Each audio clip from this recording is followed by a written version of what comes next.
Bien, y esto lo hemos estado revisando. Los principales acusados en el caso Cascadas apelarán ante la SBS y estudian recurrir a tribunales civiles. Esto luego de que este martes el organismo les impusiera una multa de 164 millones de dólares por infringir las leyes de mercado de valores y de sociedades anónimas.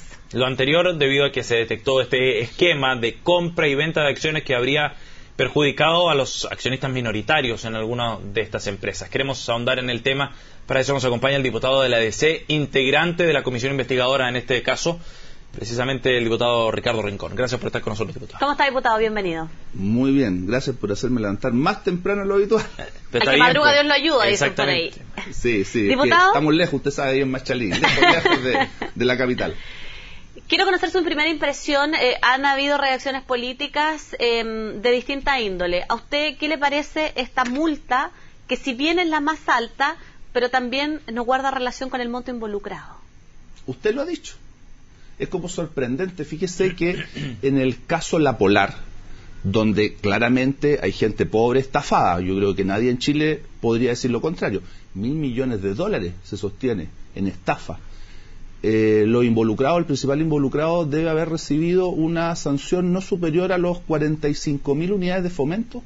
Acá hablamos de 1.700.000 UF, 500.000 UF, o sea, 30, 40, 50, 80, 100 veces más o más incluso que lo que he referido. Y todavía, ya que se habla de la AFP, no se ha acreditado en ninguna parte que haya inversores minoritarios vía AFP que hayan sufrido daño, todo lo contrario.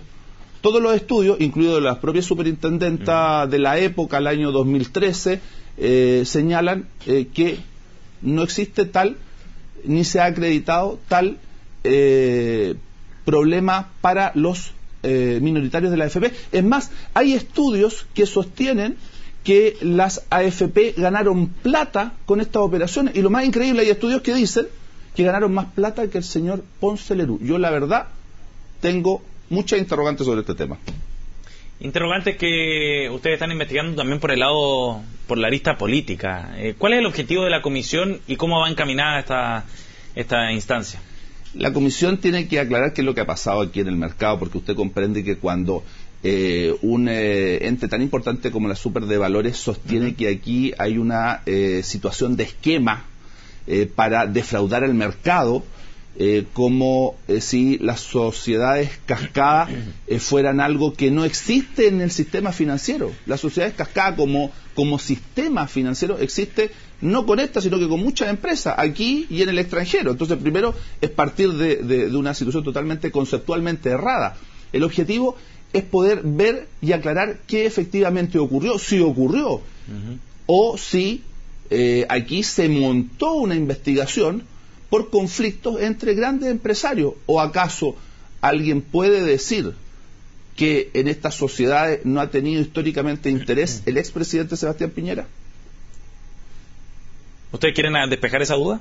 Pero si todos saben que el expresidente Sebastián Piñera tuvo acciones en estas sociedades. Pero la investigación técnica la está llevando a cabo, digamos, la SBS, y ya tiene aquí a los culpables. Donde no figura. Y donde no está el presidente. Es que uno hace la pregunta, ¿queda despejado eso? Si esto es tan grave para llegar a este tipo de sanciones, que usted misma me señala, parece que hay una desproporción, ¿no es cierto? ¿Por qué se investiga a unos, no se investiga a otros? Porque si habláramos de alguien que no tuvo participación en la sociedad cascada, yo estaría cometiendo un error, a lo menos.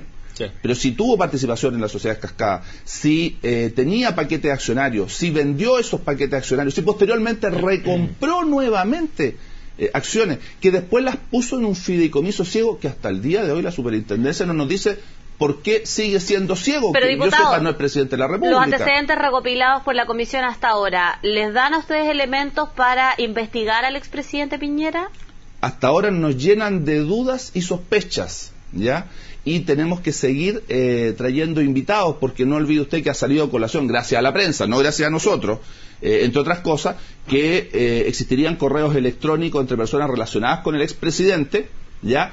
Y que eran parte del gobierno y que de una u otra forma estaban por sobre jerárquicamente la superintendencia, como el ex subsecretario Dittborn. Sí. Que se ha acreditado por la prensa la existencia de correo electrónico con el señor Filippi.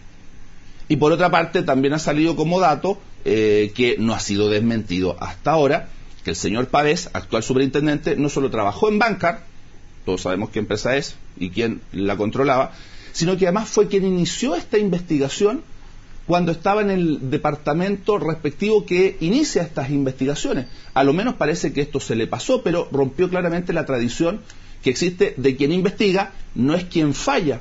Fíjese que la investigación se cierra en términos de las pruebas o los plazos que tenían los acusados, más o menos por ahí por el 20, 22 de agosto, y ayer fue 2 de septiembre, en 11 días, 12 días, más de 700 hojas de una sentencia. ¡Qué rapidez! ¿Con qué rapidez ha fallado? Y fíjese que... Eso va en la línea de lo que plantea la defensa de Julio Ponce Lerú también. Pero en la línea de lo que ha dicho, y para allá voy, el Consejo para la Transparencia, no el señor Ponce Lerú, el Consejo para la Transparencia ha emitido una resolución diciéndole a la superintendencia, el Consejo para la Transparencia, que tiene que entregar información que debió haber entregado y que no quiso entregar. El debido proceso para todos, para el señor Piñera, para el señor Ponce Lerú, para usted, para mí, para cualquiera, implica que usted pueda defenderse, ¿no es cierto? Sí, claro. Y si necesita información para defenderse, esa información le debe ser proporcionada. Es el Consejo de Transparencia quien le dice a la Super, usted debe entregar esa información. ¿Y sabe lo que hace la Super? Y el señor Pavés no solo no la entrega, no solo cuestiona lo que le dice el Consejo para la Transparencia, porque de hecho se ha ido a tribunales, sino que falla antes de que se resuelva sobre el tema. Mire, parece muy extraño la situación del señor Pavés. El señor Pavés dijo que no había participado incluso en la investigación de este tema en la comisión investigadora. Yo lo dije en la comisión investigadora. O tiene amnesia o falta la verdad. Va a tener que aclarar eso. ¿Quién nombró al superintendente? Este gobierno, claro. Entonces, ¿cómo se estructura ahí, digamos, esa supuesta negligencia que podría haber incurrido con cierta intencionalidad eventualmente? Mire, en lo que usted está deslizando, ¿no? Cuando es de este gobierno. Porque, disculpe, diputado, se entendía esta crítica cuando Fernando Coloma, quien había sido nombrado por el expresidente, estaba encabezando esta investigación como jefe, como cabeza de la... Claro, no era resorte de la actual administración. Exactamente, pero no olvidemos que el señor Pavés ya era parte del equipo del señor Coloma. No, si es que está todo relacionado. El señor Pavés no surge desde afuera. El señor Pavés ya estaba instalado dentro de la superintendencia. Él mismo ha dicho que existen barreras, mire, usó creo que la palabra murallas chinas. La muralla china, claro. ¿Ve? Usted lo ratifica, así que es verdad lo que digo. En términos de que se separa totalmente a los investigadores de quienes fallan, porque es una tradición, que quienes investigan no fallan. ¿Y qué es la pregunta típica que se le hace a un superintendente cuando hay casos muy relevantes y usted lo quiere colocar de superintendente, un posible superintendente? ¿Usted participó en esto o no? Y muchos de los que podían ser superintendentes en Chile, por distintas razones, no asumieron el cargo porque estaban vinculados con este tema. Entonces la pregunta es, cuando al señor Pavés se le pregunta, seguramente por el ministro de Hacienda o por el subsecretario, no sé cómo lo habrán hecho, si él estaba de alguna forma involucrado en este caso, la pregunta es, ¿qué es lo que respondió? Porque por lo menos la comisión investigadora le dijo que no había participado en esto. Y por eso yo he dicho que o tiene amnesia o le ha faltado la verdad a la comisión investigadora. Pero esta pregunta a la comisión investigadora se la tiene que haber hecho aquellos que lo nombraron. Podría ocurrir que quienes lo nombraron no tuvieron este antecedente porque se le ocultó, pues. ¿Se ocultó, cree usted? ¿No lo proporcionó o se tomó una decisión errada al nombrar al señor Pavés? No, porque tengo datos concretos que posibles superintendentes preguntados respecto de su vinculación, porque este era el caso de la superintendencia, sí, pues, claro. ¿no es cierto? Sí, claro. Le dijeron, no, la verdad yo tengo un conflicto de intereses, yo he estado vinculado, he asesorado a aquel, a fulano, sutano, entonces no puedo asumir. 1, 2 a lo menos. La misma pregunta se le tiene que haber hecho al actual superintendente. ¿Por qué iba a estar exento de esa pregunta? Luego, la respuesta que él diera no era menor. Mire, aquí el problema ya, a mi juicio, y para allá también va a ser una lista importante de la comisión investigadora, ya no solo está en juicio este caso, donde incluso tenemos estas sanciones un poquitito como medias desproporcionadas, frente, por ejemplo, a la Polar, ¿ya? Y lo que ahí termina sancionando, o sea, incluso hay algunas sanciones ridículas, creo que alguna vez lo comentamos, esto de ir a hacer clases sobre, ¿se acuerda usted? Sí. ¿Ya? Aparte, sanciones éticas, digamos. Éticas, claro, y éticas por catalogarlas suaves, ¿no es cierto? Pero además de todo eso está el tema del rol del actual superintendente. ¿Y qué pasa con los anteriores superintendentes? Porque esto se desarrolla entre 2008 y 2011. Ahí hay un periodo también donde hay ex superintendentes que pudieron haber fiscalizado esto, que no se dieron cuenta. Y hay otra vinculación política que ha deslizado también el abogado Mauricio Daza, que tiene que ver con los directores que estaban en SQM en esa época. Y muchos de ellos tienen vinculaciones políticas con los dos lados, ¿no? Con la alianza y con la nueva mayoría.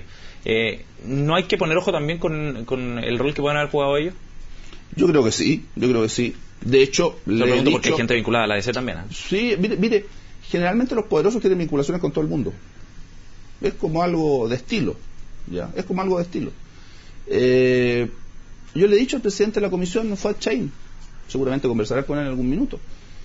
Yo creo que nos quedamos cortos con los tiempos, vamos a tener que pedir un aumento de tiempo, porque aquí la cantidad de aristas, y usted lo pone muy bien, que pueden surgir, yo no estoy imputando responsabilidad a nadie, pero claramente pueden surgir, amerita que incluso se prorrogue el plazo en la comisión, porque nos vamos a quedar muy cortos en plazo para investigar, porque es muy complejo todo esto. Sostener, fíjese usted, como se ha sostenido, que aquí se compró a precios bajo mercado, cuando existe una serie de informes técnicos de respetados economistas que sostienen que se compró a precios sobre mercado. Aquí el superintendente nos va a tener que decir cómo es posible que hayan estudios que digan que haya AFP que ganaron un 400% con estas cascadas. 400%, miren los datos que le estoy diciendo, que haya AFP que tuvieron un retorno sobre inversión mayor que el señor Ponce Lerú. Entonces, la cantidad de preguntas, yo estoy haciendo el resumen porque es un programa de televisión, son enormes, y eso está acreditado por estudios externos que no los hago yo, ¿ya?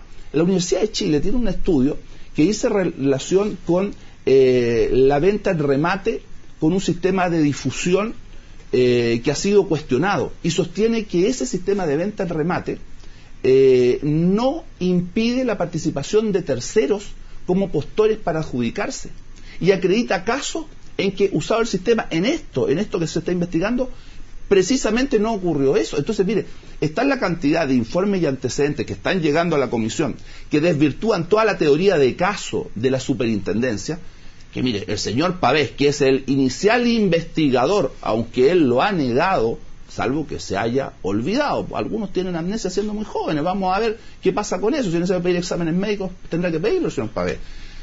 Que nos hacen a nosotros abrir muchas más aristas. Esto es muy complejo, esto no termina. Me sorprende que la super falle estando pendiente en tribunales sus incumplimientos, porque ya el Consejo de Transparencia cuestionó, no este diputado, el Consejo de Transparencia cuestionó lo obrado por ellos, y lleguen y fallen, sin esperar lo otro. Tienen derecho a reclamar a los tribunales, claro que tienen derecho, pero tienen un fallo en contra.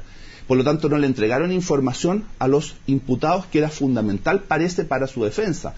Si se violan las normas del debido proceso, también lo vamos a investigar nosotros. Ahora, diputado, usted menciona lo que tiene que ver con el actual superintendente, y reitero lo que ya decía Sebastián. ¿Qué pasa con el rol fiscalizador que en su minuto tuvieron los ex superintendentes? ¿También es una arista que van a abordar dentro de la comisión? Como Alejandro Ferreiro, por ejemplo. Todos, en esto no porque Alejandro Ferreiro sea un hombre de la democracia cristiana. Usted sabe que yo siempre hablo los temas con total transparencia, y trato de hacerlo porque creo que es lo que corresponde, ¿ya? Uno no va a fiscalizar eso, ¿ya? Pero cada cual con lo suyo, porque el señor Ferreiro no inició esta investigación al interior de la super de valores. El señor Coloma ha tenido mucha mayor incidencia en todo esto que el señor Ferreiro. Él inició la investigación. Usted lo ha dicho, ¿ve? Pero por cierto, uno no tiene que cerrarse a ninguna arista, ¿ya? Y por eso le digo, es muy delicado lo que está ocurriendo, ¿ya? Yo no estoy para defenderle el bolsillo a nadie, y menos a los empresarios cuando estamos hablando de sanciones millonarias, ¿ya? Y que van a ser los grandes titulares. Pero yo lo que le pido a la ciudadanía es que tengamos la mayor acuciosidad a la hora de leer la información que está saliendo por los medios. Fíjese que está ocurriendo que se cuestiona ya por algunos, y a mí me parece bien que se cuestione, que se ha vendido bajo precio de mercado el cobre de Chile. El cobre de Chile, ¿ya? Pero ahí parece que no pasa nada. Pero en este caso, donde muchos estudios dicen que se vendió a precio de mercado y que muchos ganaron, incluso las propias AFP y los que estamos con recursos en la AFP, se monta toda esta situación que no tiene una comprensión lógica. y que con sanciones de esta desproporción, 45.000 UF en el caso La Polar, versus 1.700.000, no más, 1.700.000 UF fue solo el señor Ponce, pero aquí hay más acusados e involucrados. Cerca de 5 millones de UF. 5 millones de UF. O sea, usted comprende que esto a lo menos amerita una explicación de detalle de alguien que, además, como partió con la investigación, aunque diga lo contrario, también uno podría hacer la pregunta, ¿y por qué cuando usted investigó no observó esto? Diputado, una duda más respecto a la primera parte. De las muchas que tenemos. Sí, claro, sin duda. ¿Están evaluando en la comisión extraer o tener la versión del expresidente Piñera, incluso de Julio Dittborn, respecto a las aristas que ustedes creen que tienen involucrados a ellos? Sí, yo creo que sería bueno. Por cierto, ¿Citarlos a la comisión? Invitarlo. Yo creo, mire, Chile se caracteriza por tener, y esto no lo digo yo, lo dicen todos aquí y en el extranjero, grandes presidentes de la República, del color que sean, ¿ya? Y sabe que están así que puede pasar a ser nuestros presidentes. Y yo hoy día puedo decir con orgullo nuestro presidente Alessandri, sin ningún problema. Y yo creo que todos queremos decir nuestro presidente Piñera, ¿ya? Independientemente de las diferencias que hayamos tenido, además aportó como podía aportar él como presidente de la República, y yo le he reconocido mucho de esos aportes. Pero, ¿por qué no salvaguardamos la institución presidencial? ¿Ya? Él sabe que él ha estado con intereses permanentes en el mercado accionario en general y en este en particular, ¿ya? Entrando y saliendo por lo demás, ¿ya? Incluso algunos sostienen que aún permanece en él, porque cuando termina comprando o recomprando acciones que había vendido, las pasó al fideicomiso ciego. Entonces deberíamos saber qué está pasando con eso. Mire, no es necesario que vaya, pero perfectamente puede responder un cuestionario, como lo hizo la presidenta Michelle Bachelet en su oportunidad. ¿Por qué no? En el caso 27F. Entonces, yo pido que el presidente cuide, o el expresidente Sebastián Piñera también nos ayude a cuidar la institución, porque él es parte del patrimonio del activo país. Diputado, se nos acaba el tiempo, pero queríamos hablar de otro tema también que hoy día viene consignado en el diario La Tercera, respecto a esta decisión de solicitar una especie de evaluación por parte del Consejo Nacional de la Democracia Cristiana, de solicitar una evaluación del gobierno. Traduzcamos eso a español. ¿Qué significa esa evaluación del gobierno cuando van 6 meses nada más de administración?